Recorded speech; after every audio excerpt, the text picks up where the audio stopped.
मित्रांनो बघा, आवर आणि आवर्स, आवर आणि आवर्स याचा अर्थ काय होतो? आमचा, आमची, आमचे आणि आमच्या. वाक्यात बघू.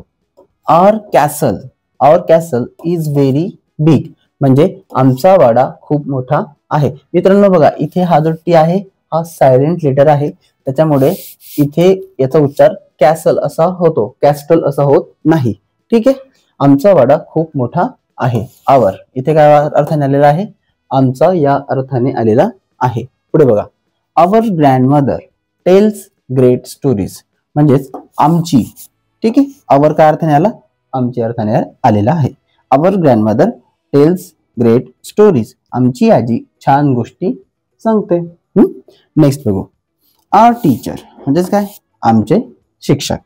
आवर teacher teaches us with a great care, आमचे शिक्षक आम्हाला खूप काळजीपूर्वक शिकवतात. ठीक आहे. हा मित्रांनो, आता इथे बघा आवर्स.